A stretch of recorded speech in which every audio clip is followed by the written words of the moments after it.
इथे सगळे समोरासमोर खोटं खोटं बोलणारी लोक आहेत। खोट्या सगळ्या विश्वामध्ये खरे मित्र मिळणं फार अवघड आहे।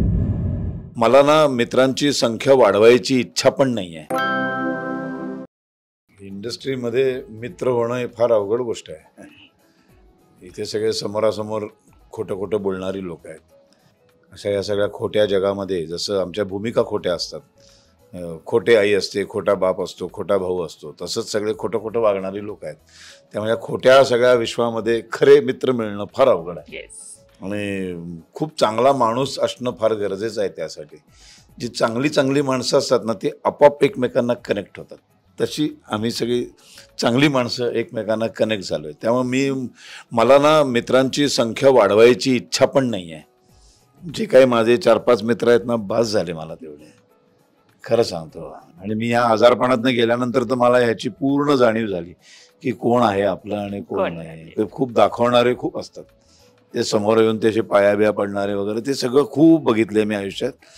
तर असलं काही नको आहे आपल्याला। त्यामुळे ही जी माझी सगळी चांगली मित्र, मुळात नाही, सगळी चांगली माणसं आहेत, ही खूप प्रेमाने काम करणारी लोक आहेत। हे यांचं सगळ्यात पहिलं प्रेम माझ्यावर नाही आहे, यांचं पहिलं कलेवर प्रेम आहे आणि मग एकमेकांवरती आमचं प्रेम आहे। त्यामुळं अशी चांगली माणसं या सिनेमाशी जोडली गेली आहे। माझं निर्माता म्हणून खूप नशीब आहे चांगलं, आणि स्नेहाचं नशीब की त्याला पहिल्या चित्रपटामध्ये अशी चांगली माणसं मिळाली। तर एखादा असं काहीतरी भंगार मिळायला हवा होता असंही वाटतं कधी, तर तो अनुभव पण आला पाहिजे, तो कदाचित पुढच्या चित्रपटात मिळेल। ह्या तरुण पिढीचे कौतुक करायला पाहिजे की तरुण पिढी अख्ख्या जगाला बघत असते। त्यांचं म्हणजे त्यांचा आवाका इतका मोठा आहे ह्या मोबाईलमुळं आणि नेटमुळं।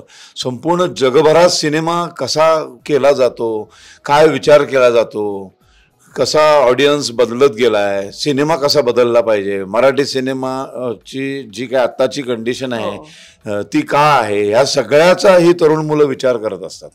आणि काहीतरी नवीन दिलं पाहिजे। आता जे सगळं चालू आहे त्याच्यापेक्षा काहीतरी नवीन, की आपल्या मोबाईलमध्ये जे काय आपल्याला बघायला मिळतंय आज, वाटेल ते बघायला मिळतंय आज आपल्याला।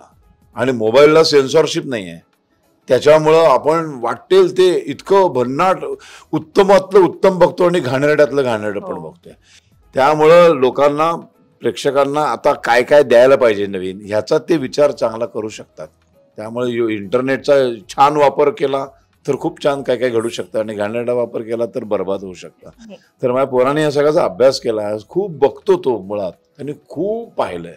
सतत तो रूममध्ये जेव्हा रिकामा असतो तो काहीतरी सिनेमाच बघत असतो। तो वेळ आहे त्याला सिनेमाचं, आणि त्याला मी नाटकात त्याला अशी खूप हे करत असतो की नाटकात येण्यासाठी, पण तो नाही म्हणतो मला सिनेमाच करायचा आहे। मग करू दे ना त्याला। येस, नक्कीच। मराठी मनोरंजन सृष्टीमधील मालिका, चित्रपट, नाटक तसेच कलाकारांबद्दलच्या नवीन अपडेट्स जाणून घेण्यासाठी नक्की सबस्क्राईब करा इट्स मज्जा मराठी या आपल्या नवीन YouTube चॅनलला।